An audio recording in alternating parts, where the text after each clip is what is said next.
Para sa mga katik vloggers, mga subscribers, bago sa kaluma, mga supporters, mga dumaan, dumalaw at bumisita sa channel, lahat mga viewers, secret viewers at silent viewers, magandang araw. Ang topic natin ngayon ay tungkol sa yung amplifier ng Boost Sound Duct. Request to ng isang viewer natin, request ni Mr. Justin Saison. Ang request niya kung paano daw kabitan sana magawan daw ng video kung paano ikabit yung Bluetooth board dito sa amplifier na to. So, para sa mga nakakaalam marunong na, napakasimpleng katanungan lang tsaka napakasimple lang ikabit nung Bluetooth board. Alam naman natin na kahit na anong klase ng amplifier ay pwedeng kabitan ng Bluetooth. So, yung ginawa natin, dahil nga napakasimple lang, instead na gagamit tayo ng simple at ordinaryong Bluetooth board or Bluetooth decoder na tinatawag na single-ended yung kanyang output. Ang ginawa natin, ayan, gumagamit tayo ng isang Bluetooth amplifier na bridge tied load yung output. So itong amplifier na to ay mono lang. Isang channel lang siya, no? So kayang mag-drive ng speaker. So nasa mga 2 to 3 watts yung output ng amplifier na to. So ito yung kanyang output. Ang kaibahan nung bridge tied load tsaka yung single-ended. Yung single-ended kasi lahat ng output ng single-ended mapa-preamp or amplifier, yan? Ground tsaka out. Yun lang. Ground tsaka out. Dito sa bridge tied load natin, walang naka-ground sa dalawang terminal yan. Both negative and positive ay parihong signal carrier. Signal carrier yan. Kaya kung kukuha ka ng signal dito papunta sa iyong amplifier input, pwede kang mag-tap dito sa negative, pwede kang mag-tap dito sa positive. Okay? Alin dyan, kahit saan dyan kukuhanin mo po pwede. Ayan. So, pero bago tayo magtitest, bago natin ituloy yung usapan natin, shoutout muna natin yung ating kaibigan, si Charlotte Iana USA. So, shoutout sa iyo, ma'am, Mr. Charlotte,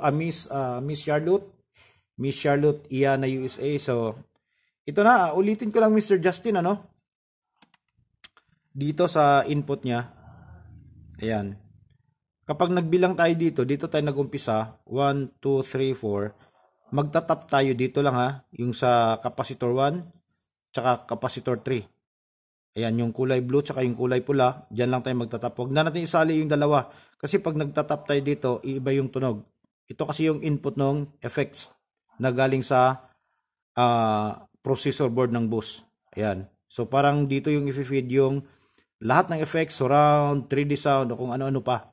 Dito. So, yung ordinaryong, yung normal na input ng amplifier na left and right, ito lang yung dalawa na yan. Yung ito, 1, tsaka yung number 3 na capacitor.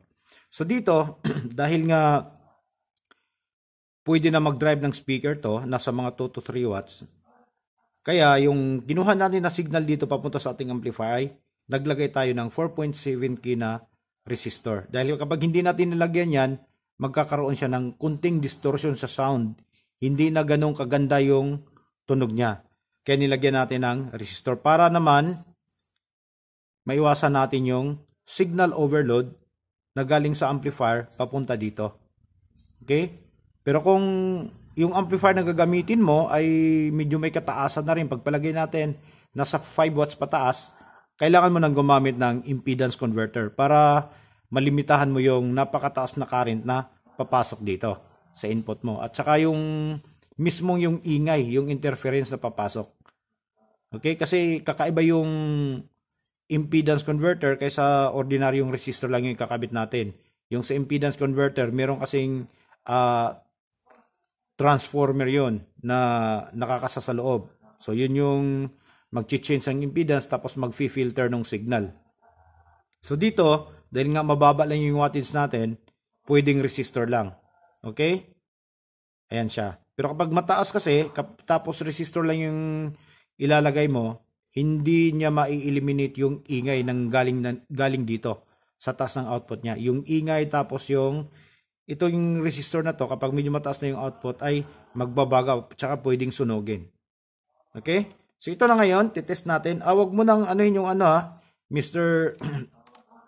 Justin.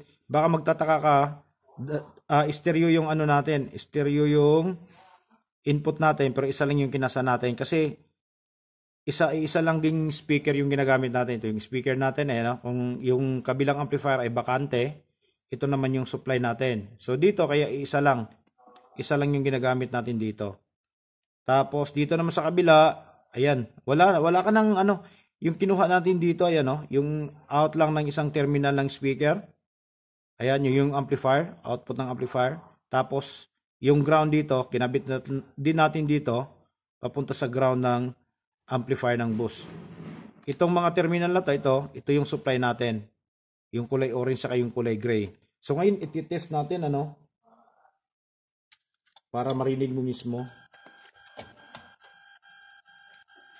Ay kung napapansin nyo, medyo merong high frequency interference. Yun yung ingay na nanggaling dito sa natin. Dito mismo sa tinatawag na Bluetooth natin, Bluetooth amplifier.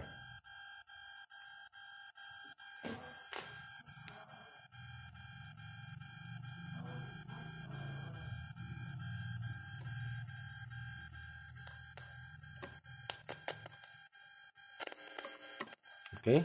So, patunugin natin test.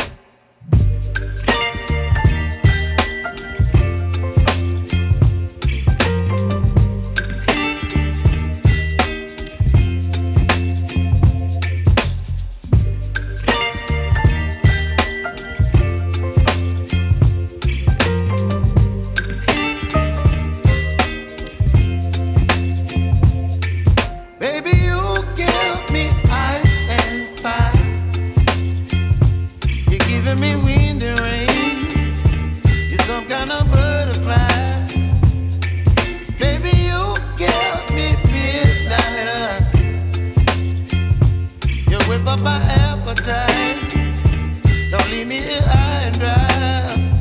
Oh, well, I don't wanna jinx it, baby, and twist myself at the spine. Don't wanna overthink it, baby, it's just twist your body and mine.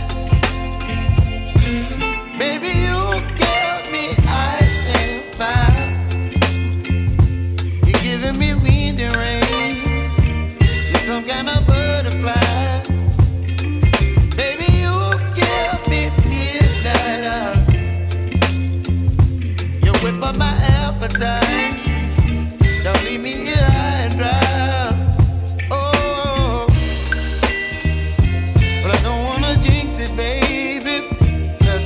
Get ahead of my time. Oh, but I don't wanna miss you, baby. So I stand up and speak my mind. Oh.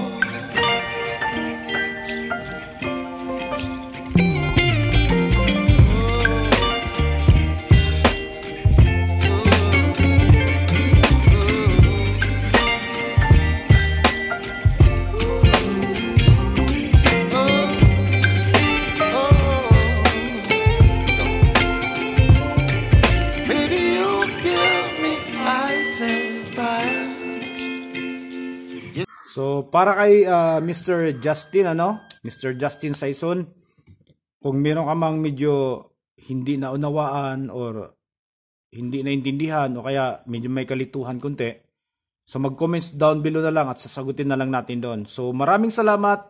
Hanggang dito na lang tayo. God bless at bye-bye.